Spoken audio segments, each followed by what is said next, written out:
नमस्कार. Ratnakar Awasekar YouTube channel मध्ये माझ्या सर्व दर्शकांचं मी स्वागत करतो. आणि आज माझी गाडी माझा नेता मध्ये मी आणलेला आहे लातूर शहरातले एक प्रसिद्ध उद्योजक, लातूर शहरातले एक नामवंत नाव आणि सर्वात महत्त्वाचं म्हणजे संघाच्या मुळापासून काम केलं. गेल्या 40 वर्षापासून संघाचे स्वयंसेवक ते भारतीय जनता पार्टीचे लातूर शहराचे जिल्हाध्यक्ष, माजी जिल्हाध्यक्ष श्री गुरुनाथजी मग्गे साहेब. गुरुनाथजी मग्गे साहेबांना मी सन्मानानं माझ्या गाडीत बसूया. आणि आपला कार्यक्रम तुम्हाला तर माहितीच आहे, जबरदस्तच असतो. मग्गे साहेब सुद्धा कार्यक्रम रंगवणार आणि प्रश्न तुमच्या मनातले विचारणार मी. चला आता बसूया गाडीत मग्गे साहेबांना. माझी गाडी माझा नेता. चला मग्गे साहेब यांना मी सन्मानानं माझ्या गाडीत बसवत आहे.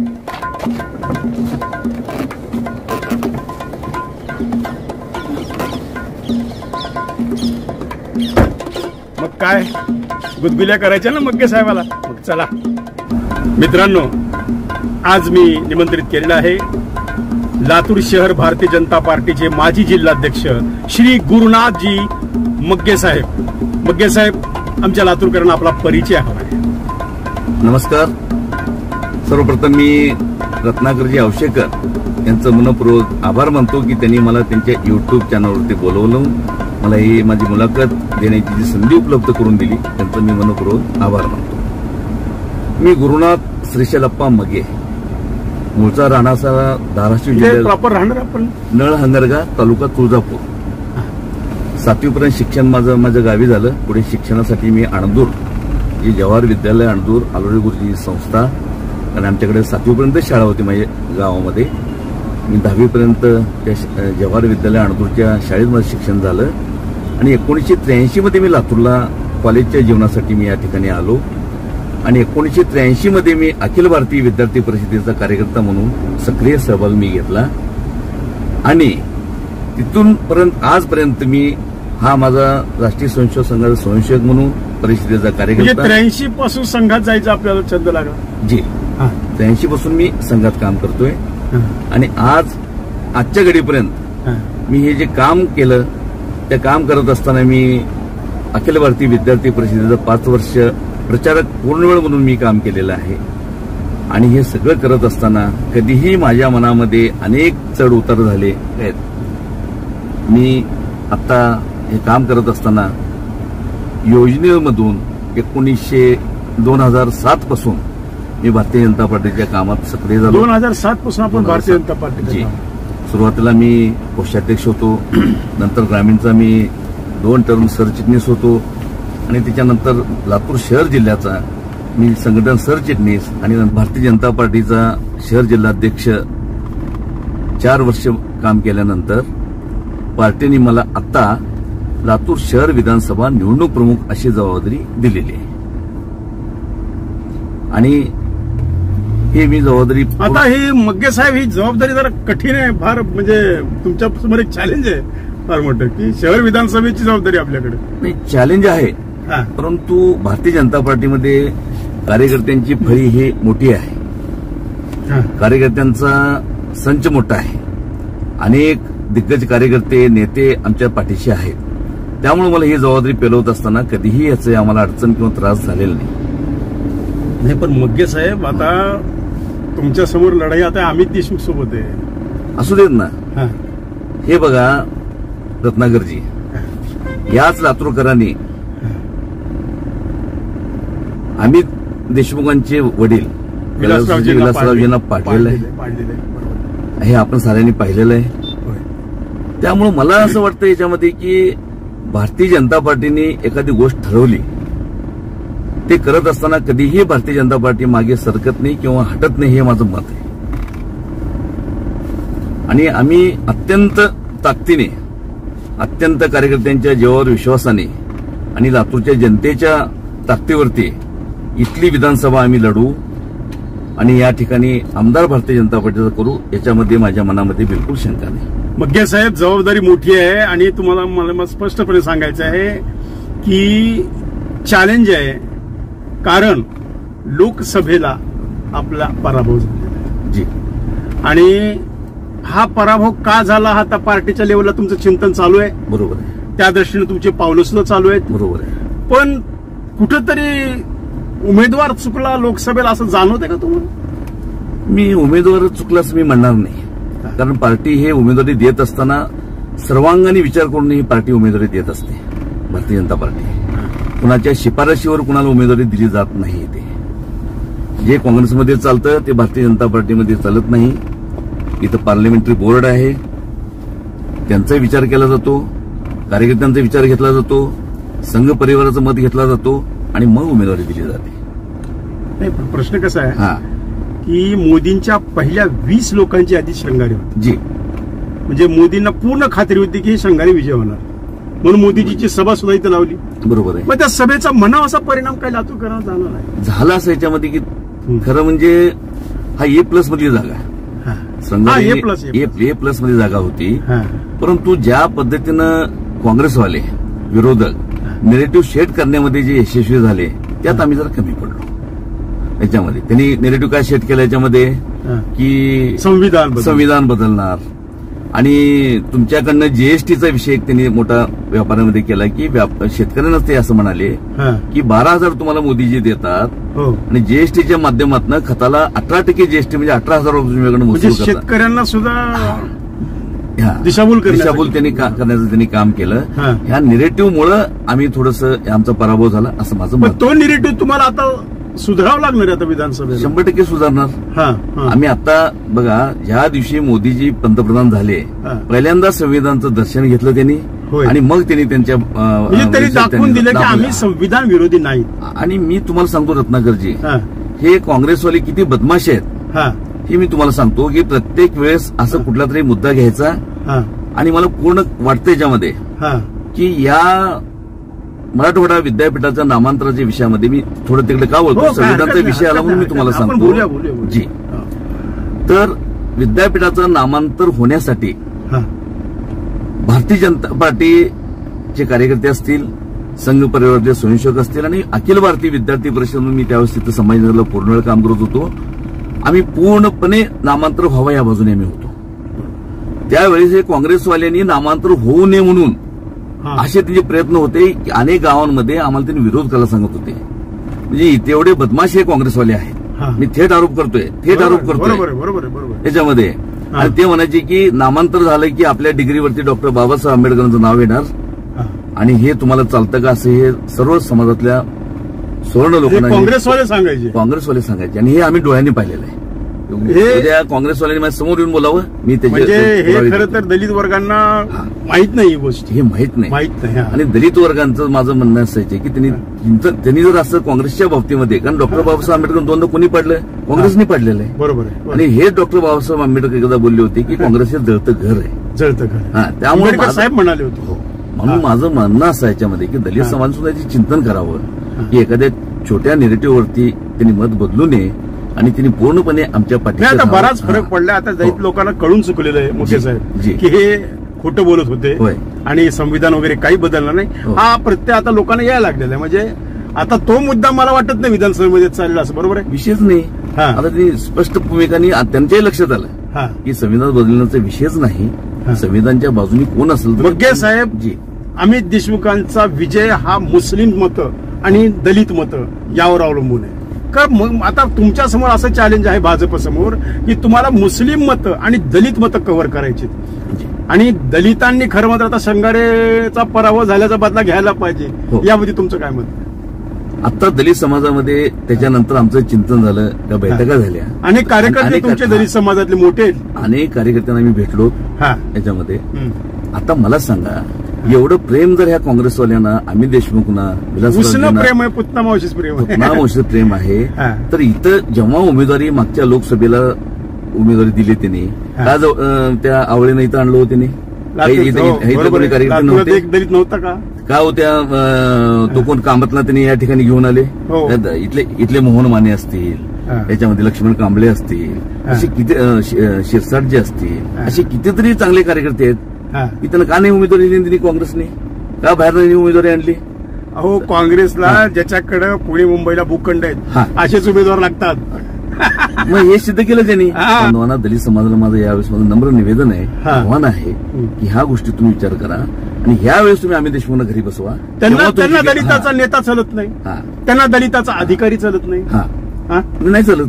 मग हे दलित लोकांना तुम्ही लोकांनी समजून सांगितलं पाहिजे. आता आम्ही आमचं सुरू झालं हे निगेटिव्ह तुम्ही सेट केला पाहिजे भाजपच्या लोकांनी. अगदी खरं आहे, अगदी खरं आहे. आणि हे आम्ही आता काम सुरू केलेलं आहे. ग्राउंडवरती आमचं काम सुरू झालं, त्या समाजाला समजून सांगितलं आणि त्यांच्या लक्षात आलेलं आहे. सुदैवाने असं झालं याच्यामध्ये की तुम्ही परवा कलकत्त्याला जेव्हा घटना घडली, इथल्या साऱ्या हिंदू समाजांनी इथे एक मोर्चा काढला, निषेध मोर्चा. होय होय होय. आणि त्या मोर्चामध्ये पहिल्यांदा दलित समाज सहभागी झाला आणि त्यांचे झेंडे घेऊन सहभागी. दलित समाज होता या हिंदूच्या मोर्चामध्ये लातूरला? झेंडे घेऊन उभे होते त्यांचे. अरे बापरे. म्हणजे हा एक परिवर्तन, समाज परिवर्तनाचा हा एक पहिली पायरी आहे. एक्झॅक्टली. त्यामुळे माझ्या मनामध्ये आता यावेळेस शंकाच नाही की दलित समाज हा आम्ही मतदान करेल त्यांच्या सांगण्यावरनं किंवा त्यांच्या भूल थापांना बळी पडेल असं माझं मत. अहो, अमित देशमुखांनी सांगावं मग्गे साहेब, किती गरीब लोकांना त्यांनी नोकऱ्या लावल्या, किती दलित समाजाला नोकऱ्या लावल्या, किती मुस्लिम समाजाला नोकऱ्या लावल्या, त्यांनी सांगावं. अहो साहेब, तुम्ही त्यांच्या संस्थेमधनं मी अत्यंत ह्याच्याने मी दावा करतो, जबाबदारीनं बोलतो. साखर कारखाने आणि शिक्षण संस्थांमधली यादी काढून बघा तुम्ही, कितीच दलित समाजाने किती मुस्लिम समाजाला नोकऱ्या दिल्या, तरी ते लोक त्यांना मतदान करतात. मग हेच आमचं म्हणणं याच्यामध्ये की आता आम्ही जाऊन लोकांना हे कन्व्हिन्स करू की हे कसे फसवे आहेत, हे कसे फक्त कामावर तुम्हाला बोलतात. त्याच्यामध्ये हे आम्ही लोकांना नम्रपणे जाऊन सांगू आणि हे लोक यावेळेस आमच्या कोणत्याही समाजाचा नेता मोठा झालेला अमित देशमुखांना किंवा देशमुख परिवाराला खपत नाही, बिलकुल खपत नाही. बेदरे मोठा व्हायला त्यांचे पंख छाटले, जो कोणी मोठा व्हायला पंख छाटले. त्यामुळे त्यांनी आता लोक सुद्धा म्हणतात की अरे काय गोष्टी त्यांच्याकडे नेताच टिकत नाही. बरोबर आहे ना ही गोष्ट? अगदी खरं आहे. आणि जेव्हा माझं मत असं आहे की मी अध्यक्ष होतो करोनाच्या काळामध्ये, की ज्या वेळेस माननीय अमित देशमुख हे पालकमंत्री होते, वैद्यकीय मंत्री होते. हो, विशेष त्यांच्याकडे वैद्यकीय क्षेत्र. आज मी तुम्हाला सांगतो की माझा पत्राचा पुरावा आजही कलेक्टर ऑफिसमध्ये तुम्हाला सापडेल. म्हणजे तुम्ही तसं पत्रव्यवहार केला होता? मी नाही, त्यांना नाही केलेला. सुपर स्पेशालिटी हॉस्पिटल सुरू करण्याच्या विषयामध्ये मी माननीय गडकरी साहेबांना मी पत्र लिहिलं की साहेब हे हॉस्पिटल तयार होऊन पडलेलं आहे, जिथं तुझं जुजबी काही गोष्टी राहिल्या आहेत, ऑक्सिजन प्लांट तिथं नाहीये, तर तुम्ही काही गोष्टी केल्या तर हे हॉस्पिटल करोनामध्ये लोकांना खूप चांगलं मदत होईल. करोनामध्ये अमित देशमुख साहेब कुठे होते? फॉरेनला होते. लातूरला नव्हते? लातूरला नव्हतेच. हे लातूरला नव्हते दाव्यासहित आम्ही सांगतो, कारण आम्ही तर ऍडमिट होतो. आणि मग जेव्हा गडकरी साहेबांनी मी पत्रव्यवहार केला, त्यांनी मान्य कलेक्टर जेव्हा जी श्रीकांत होते तुम्ही विचारू शकता की त्यांनी इन्स्ट्रक्शन दिली की त्या हॉस्पिटल सुरू करण्यासाठी जे काय लागेल तुम्ही मला कळवा. मी गडकरी साहेबांनी ऑक्सिजन प्लांट इथं पाठवून दिला. आम्ही देशमुखचं नाही, बिलकुल नाही. गडकरी साहेबांनी पाठवला. तिथे काही इन्स्ट्रुमेंट लागत होतं त्यांनी या ठिकाणी पाठवून दिलं. त्यांनी तुम्ही जी श्रीकांत साहेबांनी विचारलं, त्यासाठी तुम्ही पाठपुरावा केला? त्यांच्यासाठी मी अध्यक्ष म्हणून मी पाठपुरावा केला, कारण तुमच्यावर जबाबदारी होती. आणि पहिला पेशंट ऍडमिट कोण होता? अभिमन्यू पवार त्या ठिकाणी ऍडमिट झाले. आणि मग हॉस्पिटल ते सुरू झालं. अनेक लोकांना त्या ठिकाणी उपचार झाले. अनेक ठिकाणचे खूप चांगल्या पद्धतीने कोरोनाच्या काळामध्ये लोकांना त्या हॉस्पिटलला रिलीफ झालं. त्यावेळेस का यांची जबाबदारी नव्हती? त्यावेळेस वैद्यकीय शिक्षण मंत्री होते ते. त्यांना वाटलं नाही की हे हॉस्पिटल आपण सुरू करूयात. मग सर तुम्हाला वाटत नाही अमित देशमुख एक चांगले व्यापारी होऊ शकतात पण चांगले लोकनेता नाही होऊ शकत? मग त्यांनी व्यापारच करावं ना. व्यापारच करावं त्यांनी. लातूरच्या जनतेला मिठी कशाला भेटेल धरावं त्यांनी याच्यामध्ये? व्यापारच करावं. 5 स्टार मुंबईमध्ये राहावं त्यांनी. त्यांच्या राहण्याबद्दल त्यांच्या वागण्याबद्दल आमचं काही म्हणणं नाही. त्यांचा अधिकार लोकशाही आहे. परंतु तुम्ही आमदार लोकप्रतिनिधी म्हणून जेव्हा मला आजही आठवतं की ह्याने एकदा असं म्हणायचे याच्यामध्ये तुम्ही जे आता म्हणताय ना की अमित देशमुख म्हणजे खूप याच्यामध्ये की आतापर्यंतच्या इतिहासामध्ये बाभळगावची निवडणूक आहे बिनविरोध होत गेली. मी अध्यक्ष असताना बाभळगावची निवडणूक बिनविरोध होऊ दिली नाही. निवडणूक लावली आणि माझा भारतीय जनता पार्टीचा एक सदाम गोमारे हा निवडून आला त्या ठिकाणी अमित देशमुखच्या विरोधामध्ये निवडून आला. आणि भारतीय जनता पार्टीचा स्कार्फ घालून त्यांनी मुलाखत दिली की मी भारतीय जनता पार्टीचा कार्यकर्ता, किसान मोर्चाचा मी अध्यक्ष आहे. बाभळगावचं सांगतो मी. बाभळगावचा मी निवडणूक आम्ही त्यांना विरोध होऊ दिली नाही. हे आम्ही देशमुख घराण्यांचं चाल अशी आहे की आम्ही सांगेल ते कायदा मार्केट कमिटीमध्ये हुकुमशाही. आडत असोसिएशनच्या निवडणुकीमध्ये आतापर्यंत त्यांनी एक नाव सांगायचं आणि त्या आडत असोसिएशनचा तो अध्यक्ष व्हायचा.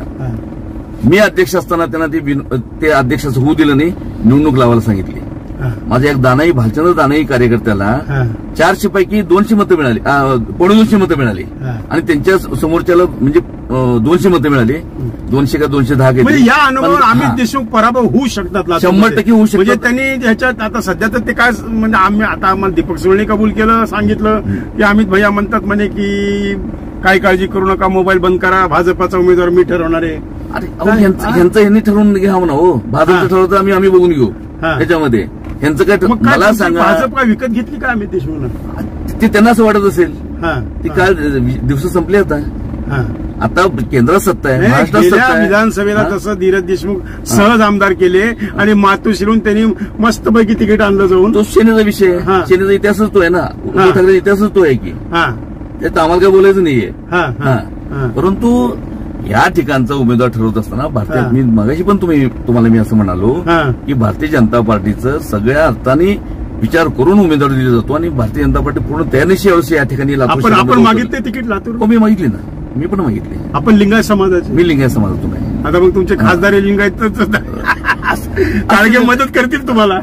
आता तो त्यांचा विषय आणि करा लोक जातीसाठी. काळगे साहेब लक्षात ठेवा, मुलाखत जर पाहत असताल तर लोक जातीसाठी माती खातात. तुम्ही थोडा आला तुमच्या माणसाला आमदार म्हणून निवडून, पाळा अमित देशमुखला, काय फरक पडतो? अहो एक लक्षात ठेवा, टाइम की बात आहे. झालं तुम्ही निवडून आलात आता, बरोबर आहे ना? तरी तुम्हाला मदत करा, हरकत करावं असं माझी अपेक्षा आहे. विनंती करा, अगदी विनंती करा. आम्हाला मदत, मला जर समजा पक्षाने उमेदवारी दिली तर तुम्ही मला मदत करावी. आपलं लिंगायत म्हणून लिंगायत बघे साहेब, लाडक्या बहीण बाबतीत नेरेटिव्ह तयार केला जातोय. काय म्हणजे नाही, ह्याने किती खरंच योजना फसवी का? बिलकुल फसवी नाही, तुम्हाला सांगतो का. ह्याने आता आम्हाला फसवी म्हणतात. कर्नाटकात ह्याने काय केलं? कर्नाटकचा प्रचार मी होतो काँग्रेसचे त्यांनी काय केलं की तुम्हाला आम्ही वीज बिल मोफत देऊ, महिलांना तुम्हाला आम्ही महिन्याला तुम्हाला 3000 रुपये पगार चालू करू. ते सगळ्या योजना ह्या काँग्रेसवाल्यांनी बंद केल्या. मी म्हटलं काँग्रेसवाले फसवे दुसरे कोणीच नाही, बोलायचं एक आणि करायचं एक. आज कर्नाटकात सगळ्या ह्यांच्या योजना बंद पडलेल्या आहेत. आणि हे माझी लाडकी बहीण ही जी योजना आहे अत्यंत चांगली योजना, अनेक महिला चालणार आहे. 5 वर्ष 100% माता भगिनीच्या खात्यावर 1500 रुपये येणार आहेत. देवेंद्रजींनी आणि माननीय मोदीजींनी जे निर्णय केलेत आतापर्यंत, हे कधीही म्हणजे त्यांनी घोषणा केली आणि बंद केलं असं झालेलं नाही. आता लाडकी बहीणचा विषय झाला, लेक लाडकी मुलगी जन्मल्याबरोबर 1 लाख रुपये त्यांच्या खात्यावर आहेत. त्या मुलीच्या 1 लाख रुपये मुलीच्या खात्यावर डायरेक्ट जन्मल्याबरोबर, की जे 18 वर्षानंतर तिला काही त्याचे पैसे मिळतील. ही योजना कधीपासून लागू झाली? हे गेले देवेंद्रजी मुख्यमंत्री असताना सुरू झाले. आज सगळ्यात सुरू आहे. 1 लाख रुपये टाक, 1 लाख रुपये त्या मुलीच्या. त्याला काही नियम वगैरे अटी? फक्त मुलगी आहे, एवढंच विषय. इव्हन उद्या आम्ही देशमुखनी पण ठरवलं की आपल्या त्यांच्या समजा मुलगी झाली त्यांना 1 लाख घ्यायचं तरी ते घेऊ शकतात. लहान आणि असं काही विषय बिलकुल नाही. मुलगी जन्मली तिचं कल्याण, तिचं शिक्षण आणि माता भगिनींना महिना 1500 रुपये. मला सांगा तुम्ही, उज्ज्वला गॅस योजनेचं काय झालं? आतापर्यंत इतक्या वर्षी काँग्रेस 65 वर्ष राज्य केले. मला म्हणजे काँग्रेसला कधी कधी राग व्यक्त होतो त्याच्यामध्ये की त्या धुराड्यामधनं का महिला भगिनींची अवस्था व्हायची खेडोपाडी. किती कॅन्सर मध्ये गॅसचे भाव वाढले असं बायका म्हणतात ना. हे बघा, ते निगेटिव्ह सेट केला की बघा गॅसचे भाव वाढले. तुम्हाला खातं काढायला लावलं, गॅसचे भाव वाढले. हे गॅसवर पैसे येते आले का गॅसचे? लोकांना पैसे येत आहेत का? अनुदान आजही अनुदान येतं. विचारा तुम्ही. असं म्हणून म्हटलं, भारतीय जनता पार्टी कधीही फसवी घोषणा करत नाही. केलेली योजना तडीच नेत असते आणि शेवटच्या लोकांपर्यंत. कारण आमचा अंत्योदय ह्यांचं मेन मोठं आहे. शेवटच्या समाजातला शेवटच्या घटकातला माणूस हा सक्षम झाला पाहिजे, हा भारतीय जनता पार्टीचा मोठो आहे. मग आता भारतीय जनता पार्टीने थोडंसं त्या समाजाकडे लक्ष देऊन त्या समाजाची मतं कशी भाजप कन्वर्ट करेल हा प्रयत्न केला पाहिजे. नाही, आता तो होणारच आहे. आता काय होणार तुम्हाला मी सांगतो की फक्त आता महाराष्ट्रातल्या निवडणुका असणार आहेत. अनेक राज्यातले आमचे अनेक कार्यकर्ते, पण काही नेते, काही मंत्री, ज्यांनी या सगळ्या योजनांमधनं काम केले, सगळे लोक आम्हाला मदत करतील. ते लोक येतील, प्रचार करतील, लोकांना समजून सांगतील, कन्व्हिन्स करतील आणि याच्यामध्ये आम्ही नक्की यशस्वी ठरू असं माझं मत आहे. काल अजित पाटील कवेकरांची मुलाखत घेतली. त्यांनी सांगितलं की आम्ही देशमुख 365 वर्षाचे 365 दिवसापैकी फक्त एक सर्व्हे केलेला एका पत्रकारानं की फक्त 64 दिवस ते लातूरला असतात आणि 64 दिवसात सांगतात की लातूर माझ्या हृदयात आहे, लातूर माझं खूप प्रेम आहे. बरोबर आहे. उष्ण हसणं, उष्ण डोळे मिचकवणं आणि लोकांची चेष्टा करणं आणि गरिबाची चेष्टा करणं. बरोबर आहे का? बरोबर. तरी खरे का हो लातूरला फक्त 64 दिवस आम्ही देशमुख राहतात? 64 दिवस हे जास्त सांगितलं असं माझं मत आहे. तुम्ही तर मला धक्का दिला. आमचे प्रेक्षक असतील ना. 64 दिवस जास्त सांगितलं त्यांनी. जास्त सांगितलं तुम्ही बघा मित्रांनो, हे तर सांगतात अजूनही कमी राहतात. महिन्यातून 2 ते 3 दिवस तसं 12 महिन्याचे करा 36 दिवस. फक्त 36 दिवस. आता तर कहरच झालं. मग हे काय कसं काय करणार मग आता? आणि मग तरी सुद्धा तुम्ही, म्हणून माझं लातूरच्या जनतेनं असं म्हणणं आहे याच्यामध्ये की बाबा तुम्ही त्यांच्या म्हणजे बरंच त्यांचे व्यक्तिगत माझे त्यांच्या जीवनावर मला नाही जायचं. बरोबर आहे. आम्ही कुणावर व्यक्तिगत टीका करत नाही. काय त्यांनी त्यांना राहावं, त्यांना सन्मानानं राहावं, त्यांनी आनंदात राहावं आमचं म्हणणं नाही. एक सामान्य कार्यकर्त्याला त्यांनी कुणाला तर उभं करावं याच्यामध्ये. नाही नाही नाही नाही नाही आमच्याच घरात सगळं राहिलं पाहिजे. असं कसं बोलता बघ, आम्ही देशमुख आहेत. बरोबर आहे. दोन्ही सगळे साखर कारखाने आमच्याच घरात. बरोबर आहे. बँक आमच्याच ताब्यात, जिल्हा परिषद आमच्याच ताब्यात, सगळे आम्हाला झुकले पाहिजे. इथं आम्ही आम्ही आम्ही कारण हे आता काय सांगायचं तुम्हाला, यांच्याकडे लायसन मिळाले हो बघा. हे खरं हो की सगळं जे काय ते मी मी मी अंपना बरोबर आहे का नाही? गर्व, संपत्तीचा, सत्तेचा हा गर्व, दर्प आता लातूरकर सहन करतील वाटतं तुम्हाला? आता नाही सहन करणार. आता काय होईल लातूरमध्ये? काय तुमचा अंदाज काय? माझं मत असं आहे की यावेळेस भारतीय जनता पार्टी सिरियस लढणार का? सिरियसली लढणार. कारण लातूरकर म्हणतात काय हो भाजप मॅनेज होते, कितपत खरं? भाजप मॅनेज व्हायचा विषय नाही. मी म्हटलं केंद्रात सत्ता आमची, महाराष्ट्रात सत्ता आमची. याच ठिकाणी जेव्हा मी तुम्हाला एक साधं उदाहरण सांगतो. ज्यावेळेस इथे महानगरपालिकेच्या निवडणुका लागल्या, हे सगळे काँग्रेसवाले निगेटिव्ह शेड करायचा प्रयत्न केलाय की भाजप मॅनेज आहे, भाजप मॅनेज. ज्या दिवशी आमची सत्ता आली, महापौर आमचा झाला, त्यावेळेस त्यांचे डोळे उघडले. त्यावेळेस पण असं म्हणत होते ना. पण ही स्थिती आता ह्या लातूर शहरामध्ये होणार आहे. 95ची पुनरावृत्ती होण्याची शक्यता आहे. 100% होणार आहे यावेळेस. कारण लोकही आता ठरवलं याच्यामध्ये की आम्ही देशमुखना आपण त्रास द्यायचा नाही, त्यांना सन्मानानं आपण त्यांना पाठवून देऊ. कुणालाही तिकीट मिळून तुम्ही त्यांना मदत करून निवडून आणणार? भारतीय जनता पार्टी उत्सुक भरपूर आहेत. हे चांगलं देवतं काय? हे लोकशाहीचं प्रतीक आहे. त्यामुळं आम्ही एक ठरवलेलं आहे, पार्टीने कुणालाही तिकीट देऊ दे, कुणालाही सामान्य कार्यकर्त्याला जरी दिलं तरी तुझ्या पाठीशी आम्ही खंबीरपणे उभं राहू. सगळी तुमची टीम आमची आणि आमची बूथ टीम मध्ये काही मतभेद आहेत का? हे बघा, पार्टी म्हणली की मतभेद असणार असं, पण आमचे मनभेद नाहीत. मनभेद नाही. आम्ही पार्टीसाठी काम करणारे आम्ही सगळे कार्यकर्ते होतो. पार्टीचा आदेश आला की लढायला तयार आम्ही, आणि सगळे म्हणून आम्ही देशमुखचा पराभव होणार.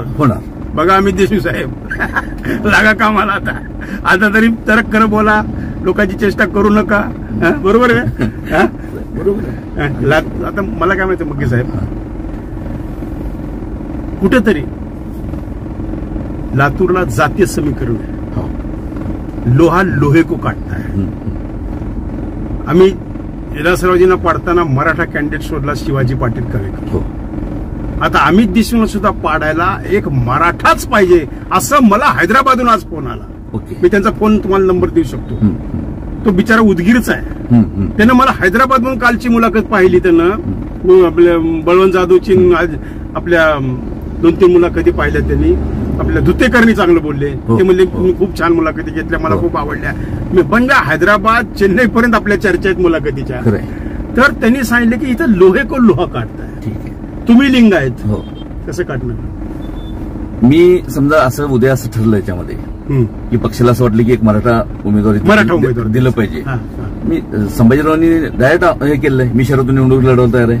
संभाजीराव तर बळवंत जाधवांनी म्हणलेले की मग संभाजीराव खरं लढायचं असेल तर तुम्ही लातूरातून मागा. आम्ही सगळे कार्यकर्ते संभाजीरावांना विनंती. संभाजीराव कशाला तिकडे यात्रा काढतात निलंगा तालुक्यात? ते लोकप्रतिनिधी निलंगे जे असते आमदार आहेत म्हणून ते हे करतायत. परंतु उद्या पक्षाने असं ठरवलं याच्यामध्ये की संभाजीराव नंतर 10 सांगितलंय मी आम्ही देशमुखांच्या विरोधामध्ये 100% खरं तर संभाजीराव लढले. म्याळे साहेब हे व्हावं न व्हावं हे परमेश्वर देवाची इच्छा. बरोबर आहे. पण जर लढले तर काय चित्र असेल बरं? जर खरंच संभाजीरावांनी दंड ठोपवले आम्ही देशमुखच्या विरोधात, 100% संभाजीराव निवडून येणार 110% निवडून येणार. पुन्हा आम्ही देशमुख प्रचार करणार बाहेरचे उमेदवार म्हणून. त्यांनी लातूरचेच आहेत ना, कुठे बाहेरचे आहेत? नाही म्हणणार ना तुम्ही जेव्हा लोकसभेला तुम्ही बाहेरचे मी 64 दिवस राहतो लातूरला. 36 दिवस हो 36 दिवस. तुम्ही माझं म्हणणं असेल की तुम्ही जेव्हा बाहेरचे उमेदवार तुम्ही तर त्या कुठं आवळे कुठले ते ह्याचे इचलकरंजी पैलवान मला सांगा तुम्ही. म्हणजे विलासराव नेहमी म्हणायचे आम्ही कोल्हापूरचा पैलवान आणला आणि एका रात्रीत खासदार केला. बरोबर आहे. आणि संभाजीराव लातूर शहरामध्ये राहतात. हो संभाजीरावचं लातूरमध्ये घर आहे. त्यांचं इथं नावानं गॅस आहे, लाईट बिल येतंय. म्हणजे असं म्हणू शकणार नाही आम्ही देशमुख की संभाजीराव लातूरच्या नाही येत म्हणून. बरोबर आहे, त्यांचं घर आहे इथं. हे होऊ शकतं. हा पॉइंट आहे तुमच्याकडे, चांगला पॉइंट आहे.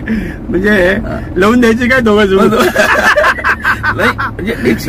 लातूरच्या राजकारणात खरी रंगत आणायची असेल, मी थोडं सिरियसली बोलतोय तुम्हाला, जर खरंच मनातून म्हणजे देशमुखांना मॅनेज न होता जर खरंच आम्ही देशमुखला पाडायचं असेल तर इथं संभाजीराव पाटील निलंगेकरांनी उभं राहावं असं एक सर्वसामान्य लोकात मत आहे. तुमचं काय मत आहे? राहू का? राहू. मी सांगितलं ना, मग त्यांना तिकीट दिल्यास तुम्हाला कोण देणार? नाही आम्ही कार्यकर्ते म्हणून काम करू ना. आम्ही कार्यकर्ते म्हणून 100% काम करू. पण आमचं सगळ्यांचा उद्देश काय आहे की आम्ही देशमुखांचा पराभव. जसा 95ला विलासरावचा पराभव हा उद्देश होता, तसा आता आम्ही देशमुखांचा पराभव. त्यामुळे आम्ही त्यावेळेस पक्षाने सांगितलं की उद्या संभाजीरावांच्या पाठीशी उभं राहा, पूर्ण ताकद लावून आम्ही त्यांच्या पाठीशी उभं राहू. बरं, महानगरपालिकेत काय चाललं? सध्या प्रकाश पाटकांनी सांगितलं की इथं करोडो रुपयाचा भ्रष्टाचार आहे आणि तरी तर आम्ही देहदान करणार म्हणून सांगितलं की मला मरायची परवानगी द्या, कारण हे चौकशा करा म्हणून ते SIT लावा म्हणून परेशान आहे. ते सारखं मागे 500 वेळा पाठपुरावा केला तरी की लातूरच्या भ्रष्टाचाराची चौकशी करा. हे कितपत करावं महानगरपालिकेचं? कारण तुम्ही नगरसेवक होतात म्हणून हा प्रश्न घेतोय. नाही, काही गोष्टी मी ते पण नगरसेवक होते मी पण नगरसेवक होतो. काही गोष्टीमध्ये त्यांच्या बोलण्यामध्ये तथ्य आहे, त्यांच्या बोलण्यामध्ये 100% तथ्य आहे त्याच्यामध्ये. तर त्यांनी ज्या गोष्टी भ्रष्टाचाराचे काही काढले असेल सगळ्याच्यामध्ये, तर तुम्हाला आठवत असेल की जेव्हा कवेकर निवडणुकीला उभे राहिले त्यावेळेस विलासरावांच्या बाबतीमधले किंवा त्या गोष्टीमधले अनेक भ्रष्टाचाराचे प्रकरण काढून देणारे प्रकाश पाटकरच होते ना. प्रकाश पाटकर चमत्कार केले. आज 80व्या वर्षी लढतोय हा तरुण आहे.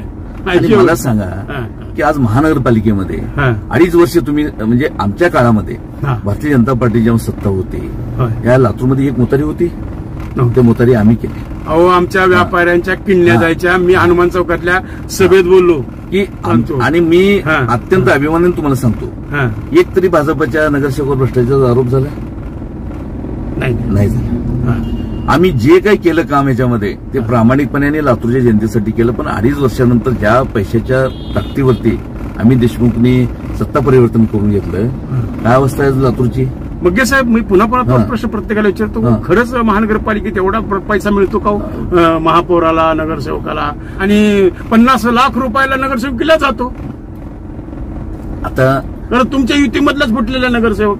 बरोबर, पण मी तुम्हाला सांगतो नाही असं म्हणजे नाही खरं आहे. एवढी कमाई आहे तुम्ही बोल नाही कमाईच्या बाबतीमध्ये म्हणजे मी काय बोलणार नाही किंवा मला त्यातलं काही विषय पण माहिती नाही. म्हणजे भ्रष्टाचार हा विषय नाही. आणि आम्ही जे काम करत होतो फक्त जनतेच्या हिताचं काम आम्ही करत राहिलो. कुठं भ्रष्टाचार काय नाही त्या विषयामध्ये आमचं काय म्हणजे आम्ही काही त्या भानगडीत पडलो नाही, पहिली गोष्ट. दुसरी गोष्ट मी तुम्हाला सांगतो की कुणी काय करावं हा काही शेवटी माणसं आहेत. त्यांनी काही माणसं चुका केलं म्हणजे पार्टी चुका केल्या असं होत नाही. 1-2 नगरसेवकांनी आमच्या चुका केल्या. तुमच्याच नगरसेवकांनी पक्षाच्या विरोधात काम केलं आणि तुमचं 2.5 वर्ष सरकार घालवलं. चर्चा आहे लातूरमध्ये. कारवाई त्यांची कारवाई झाली ना. अहो, कशाची कारवाई? उलट तुम्ही त्यांना मोठे पद दिले. नाही दिले बिलकुल नाही दिले. आपण त्या हे ज्या बाई गेल्या त्यांना आपण पार्टीतून काढून टाकलं. चंद्रकांत बिराजदारांना आपण नोटीस देऊन आपण पार्टीतून काढून टाकलं. काढून टाकलं आपण. त्यामुळे पार्टी अशा गोष्टीसाठी पार्टी कधीही पाठीशी घालत नाही. हे तुम्हाला सांगायचं. मग्गे साहेब, काय लातूरच्या बाबतीत जनतेला तुम्ही काय आव्हान करू इच्छिता? माझं मत असं आहे की आता महानगरपालिकेमधनं तुम्ही याचा विषय काढला म्हणून सांगतो. काय अवस्था कचऱ्याची, काय अवस्था पाण्याची, काय रस्त्याची अवस्था आहे, काय ट्रॅफिकची अवस्था आहे, काय लाईटची अवस्था आहे, ह्या सगळ्या गोष्टी जबाबदार अमित देशमुख आहेत. आमच्या अमित देशमुखांनी विधानसभेत उठवला साहेब, असं कसं म्हणतात? कधी उठवलं तुम्ही? आवाज उठवला आता उठवलं. 4.5 वर्ष. काय उठवलं आता? मग जेव्हा तुम्ही सत्तेवर गेलात तेव्हा तुम्हाला माहित नव्हतं काय अवस्था होती ते? बरं आज तुम्ही कचऱ्याची अवस्था बघा ना. नाही, कचऱ्याच्या टेंडरमध्ये काय ते जरा काय ते त्यांच्या जवळच्या माणसाला त्यांना द्यायचं असं चाललेलं. हे आतापर्यंत अमित देशमुखांनी तेच केलेलं आहे. गुत्तेदार आणि दलाल सांभाळले, तेच केले त्यांनी. तुम्ही बघा, तुम्ही काढून आमच्यातला एक नगरसेवक असं म्हणजे त्यांच्यासारखं गुत्ते घेऊन मोठे झाले असं दाखवा तुम्ही भाजपचं. आम्ही फक्त मी परत माझं म्हणणं असं आहे की आमच्या नगरसेवकांनी जनतेच्या हितामध्येच काम केलेलं आहे, स्वतःच्या हितामध्ये केलं नाही. यांचं स्वहित आहे, आमची जनतेचं हित आहे. तुमच्यात एकोपा आहे? 100% एकोप आहे, 100% एकोप आहे.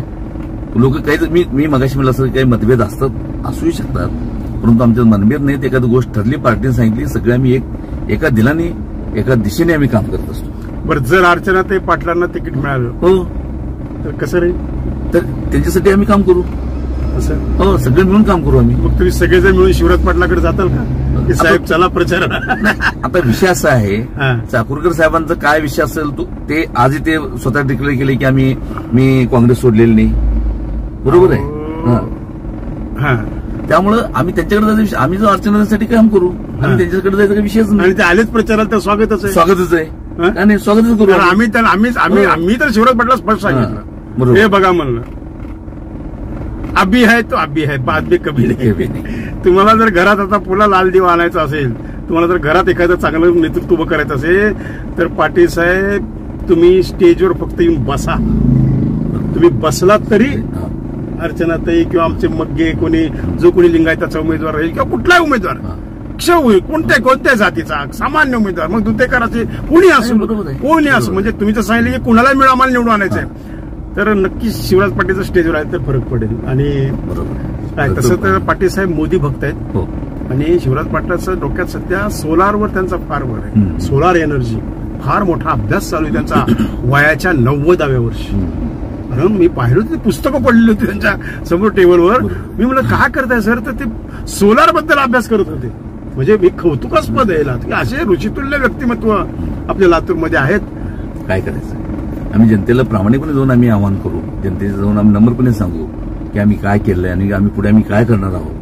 त्याच्यावरती जनता ठरवेल. आणि यावेळेस माझं मत असं आहे की आतापर्यंत भारतीय जनता पार्टीने केलेलं कामाचं, महाराष्ट्रामध्ये माननीय देवेंद्र फडणवीसांनी केलेलं काम असेल, माननीय एकनाथ शिंदेजींनी केलेलं काम असेल, अजित पवारांनी केलेलं काम असतील, या तिन्ही लोकांनी जे काही महाराष्ट्राला पुढे नेण्याचं काम करतायत, या सगळ्या लोकांना घेऊन लातूरची जनता ही या विचाराशी भारतीय जनता पार्टीची पाठीशी उभी राहील आणि भरभरून यावेळेस आम्हाला आशीर्वाद देतील असं माझं. मग्गे साहेब, लोकसभेला तुम्हाला अजितदादा पवारच्या गटाने म्हणावं अशी मदत केलेली नाही. कोण म्हणाल? नाही, असं कार्यकर्ते आम्हाला खासगीत म्हणतायत. बिलकुल नाही. काम केलं ते. आता विधानसभेला तो गट तुम्हाला मदत करेल, 100% काम करते. त्यांना तेवढी रसद तुमच्याकडे पुरवली जाईल. नाही, मी परत एकदा काय होईल मला माहिती नाही, परंतु ते पूर्णपणे भारतीय जनता पार्टीवर राहतील. म्हणजे तुमची युती ही आहे, राहील का युती? वाटते अजितदादा राहतील, वाटतं की अभित राहील युती. बरं, आता एक शेवटचा प्रश्न घेतो मग साहेब. आता 35 मिनिटं होत आहेत, आपल्याला 2-3 मिनिटं अजून मुलाखत चालू. मला एकच सांगा, काय हो तुमच्या मनाला काही तळमळ वाटते का? आता काय मी कोणत्या संघाच्या तालमीत वाढलेला, तो संघाचा कार्यकर्ता आज दुर्मिळ झालाय, दिसतच नाही. ओरिजिनल संघवाला, चड्डीवाला, टोपी घालून हातात काठी घेऊन दसऱ्याला असं संचालन करणारा कार्यकर्ता आज कुठे आहे? याची खंत नाही वाटत तुम्हाला? एक स्वयंसेवक म्हणून थोडं खंत वाटत नाही असं नाही. ज्या पद्धतीचं इन्कमिंग भारतीय जनता पार्टीमध्ये होते त्याच्यावरून काँग्रेसीकरण झाले साहेब, काँग्रेसीकरण. अशोक चव्हाण आता मुलीला तिकीट नाही देत तर मी चाललो, धमकी देतात सध्या भाजपला. बरोबर आहे. इंदापूरचे आमचे ते पण चालले, शरद पवार, हर्षवर्धन पाटील लवकरच चालले. तुमच्याकडे यायचं, भाजप थोडं खाली चालली गेले की असे कपडे बदलल्यासारखे हे लोक पक्ष बदलतात, असं माझं स्पष्ट मत आहे. मग्गे साहेब, खंत वाटत नाही तुम्हाला काँग्रेसीकरण झाले तुमचं? मग मी म्हटलं ना, काही गोष्टीचं खंत वाटत नाही असं नाही, परंतु भारतीय जनता पार्टी एकमेव पार्टी अशी आहे की हा सर्व कार्यकर्त्यांचा विचार करणारी पार्टी आहे. हे जर कार्यकर्त्यांचा विचार करणारी पार्टी नसते तर मला एक शेतकरी कुटुंबातला मला काही बॅकग्राऊंड नसताना अध्यक्ष करणं आज या विधानसभेचं मला इथे प्रमुख करतो. पण 40 वर्षानंतर आमदार व्हावं असं वाटतं ना. आणि वाटणं स्वाभाविक पण आहे, पण कोणाला वाटत आमदार होणं वाटत. तरी सुद्धा पार्टीने उद्या असं म्हणलं की नाही तुला तिकीट नाही परंतु तुला काम करायचंय, तरी आम्ही ते स्वीकारतो. एक स्वयंसेवक म्हणून लगेच स्वीकारतो आम्ही. आणि अतुल सावे सुद्धा स्वयंसेवकच होते. अतुल सावे तुमच्यासारखेच शहराचे अध्यक्ष होते, ते आमदार झाले. ओबीसी असू सुद्धा. खरंय. मग तुम्हाला आमदार व्हायला काय हरकत आहे? ते पक्षाने जनतेने ठरवायचंय. तुम्ही ठरवलं तर काही होऊ शकतंय असं माझं मत आहे. तुम्ही आज ठरवा की भारतीय जनता पार्टीचा आमदार करायचं, नक्की होईल. बरं, आम्ही देशमुखचा जर फोन आला की मग आम्हाला सहकार्य करा तर काय संबंध आहे? मी तुम्हाला पहिल्यांदा सांगतो, मुळात त्याचा फोन मला येणार नाही. ते मी काय आहे त्यांना माहिती आहे. मी कुणाचं ऐकत नाही. मला पार्टीशिवाय दुसरं गाईडलाईनच्या बाहेर जात मला जाता येत नाही आणि मी कधी गेलेलो नाही. पण नाही. बरं, आता एक शेवटचा घेतो, एक मुद्दा मी मुलाखत संपवतो. आपण बरेच आंदोलनं केली. ओके साहेब, प्रामुख्याने एखाद दुसरं आंदोलन आम्हाला सांगा. एक आंदोलन जर सांगत बसलो तर तुमचं खूपच मुलाखत जाईल. पण तुम्ही नाही, आम्हाला तुम्ही रितेश देशमुखला पंगा घेतला होता. हो, अभिनेता रितेश देशमुखला लातूरच्या MIDCत किती एकर जागा आणली त्यांनी? 100 एकर जागा एका मीटिंगमध्ये, 4 दिवसाच्या मीटिंगमध्ये त्यांना 100 एकर जागा त्यांनी MIDC दिली. MIDC जागा रितेश देशमुखला. त्यावेळेस आपले माननीय अमित देशमुख हे पालकमंत्री होते, लातूरचे पालकमंत्री होते. 120 कोटी रुपये DCC बँकेत त्यांना एका रात्रीतून म्हणजे 60 कोटी नंतर 60 कोटी दिले त्यांना. आणि एवढं सगळं करून सुद्धा तुम्ही बघत बसलात. मग हे आम्हाला नंतर कळलं, म्हणून आम्ही सगळं प्रकरण बाहेर काढलं. काय काढलं? त्याचं पूर्ण काढून आम्ही आता चौकशी दिली ना. काय प्रकरण काय त्याला कळू द्या ना. काय असं आहे की त्यांनी इथे 20 लोकांची वेटिंग लिस्ट असताना MIDC मध्ये 20 लोकांनी मागणी केली की आम्हाला जागा पाहिजे, त्यांना नाही वेटिंग लिस्ट डावलून त्यांना जमीन दिली गेली. केवळ पालकमंत्री हा अभिनेता पालकमंत्र्याचा भाऊ आहे म्हणून. आणि बँकच यांची ताब्यात असल्यामुळं कोणाला न विचारता त्यांनी एवढे पैसे त्यांनी एका रात्रीतून देतात. पण त्याचा दर तरी व्यवस्थित दिला का? व्यापार हे लातूरच्या जनतेला कळलं पाहिजे. म्हणजे साहेब, म्हणजे यांची खरं रूप काय आहे, कशा पद्धतीने हे विकासावर डल्ला मारतात, कशा पद्धतीने एका रात्रीत ते करोडपती होतात. आणि हे नक्कीच तुमचं मला थोडं डिटेल सांगा ना, 1-2 मिनिट. या लोकांना काय प्रकरण काय? म्हणून देश अॅग्रो नावाने त्यांनी ती कंपनी काढली. बरं, कशाची कंपनी? हे सोयाबीन प्रोसेस करण्याची. सोयाबीन घ्यायचं आणि त्याच्यावर प्रोसेस करायचं याच्यावर. मग त्यांनी उद्योग करावे नाही, मोठे उद्योग करावे, आमचं त्याबद्दल काही मत नाही. परंतु तुम्ही ज्या पद्धतीने उद्योग केलात की 4 दिवसामध्ये 1 आठवड्याच्या अगोदर अर्ज येते की आम्हाला जागा पाहिजे, दुसऱ्या एका मीटिंगमध्ये जागा सँक्शन होते, तुम्हाला जागा मिळते. 100 एकर जागा तुम्हाला मिळते. आणि त्याच्यानंतर तुम्हाला 4-8 दिवसामध्ये तुम्हाला DCC बँकेतून लोन मिळतं 120 कोटी रुपये मिळत नाही. आणि मग ही जी काही शोकांतिका आहे ना की कुठल्या ह्याच्यावरती की तुम्ही सत्तेवर आहेत म्हणून आज सत्तेचा गैरवापर नाही. बरोबर आहे, 100% सत्तेचा गैरवापर आहे. होय, सर्वसामान्य 20 लोकांना तुम्ही 20 लोकांची वेटिंग लिस्ट क्लिअर करून तुम्ही घेतलं असत ना, तुमचं स्वागत आम्ही केलं असतं. ते लोक बिचारे 8-10 वर्षापासून त्यांचं वेटिंग लिस्ट आहे. नाही, अमित देशमुख लातूरवर येताना हेलिकॉप्टरमध्ये वरून बघत असतात, कारण त्यांचं स्वतःचं हेलिपॅड आहे, हेलिकॉप्टर आहे. बाबळगावला हेलिपॅड उतरतो आणि येता ते भूखंड शोधत असतात. मग्गेच्या घराजवळ कुठं भूखंड आहे का असेल तर लगेच दुसऱ्या दिवशी मग्गे जरा भूखंड सांभाळा तुमचे. तर मित्रांनो, अशी ही दिलखुलास मुलाखत, सर्व विषयांना आम्ही हात घातला. आणि माझ्या मित्रांनं अतिशय मनमोकळेपणा, थोडे माझे प्रश्न अवघड असतात, थोडी म्हणून मुलाखत रंगाई म्हणून हा कार्यक्रम आहे. आणि मनोरंजनातून प्रबोधन हा याच्या मागचा मूळ उद्देश आहे. की मला हैदराबादहून फोन आले, मला चेन्नईहून फोन आले, मला मुंबई पुण्याहून फोन यायला लागले की लातूरचे लोक तिथं कार्यक्रम पाहतात. एवढंच नाही, अमेरिकेतून सुद्धा नेदरलँडहून फोन आले. म्हणजे हे खूप मला आश्चर्य वाटलं की आपलं लातूर किती मोठं आहे, की लातूरचा माणूस किती कानाकोपऱ्यात जगाच्या गेलाय, देशाच्या नाही जगाच्या. आणि तिथून तो आम्हाला फोन करतोय की अतिशय सुंदर. तर सर्वांचे मी लाख धन्यवाद मानतो. आणि आता रजा घेऊया मग्गे साहेब. धन्यवाद. तुम्ही मला जी संधी दिलात, खूप छान प्रश्न विचारलात. मला माझ्या प्रश्न माझे खोचक असतात, त्याला माझ्या स्वभावाला औषध नाही. माझ्या आकलनाप्रमाणे मी आपलं उत्तर देण्याचा प्रयत्न केलाय. मित्रांनो, चला उद्या भेटूया पुन्हा एका नवीन नेत्यासोबत. माझी गाडी माझा नेता. धन्यवाद. मी निळू फुले बोलतो. माझ्या नेत्या हो, जगायला राशन आणि राजकारणाला भाषण. मग चला माझी गाडी माझा नेता मध्ये सामील व्हा. रत्नाकर आवसेकरचा आपला कार्यक्रम आहे. आवाजाचा बादशाह रत्नाकर आवसेकर यांच्या YouTube चॅनलला लाईक करा, सबस्क्राईब करा आणि आपापल्या ग्रुपवर शेअर करा. चला आपल्या मोबाईलवर सर्वप्रथम आमचा कार्यक्रम मिळवण्यासाठी सहकार्य करा. Ratnakar Awasekar YouTube channel.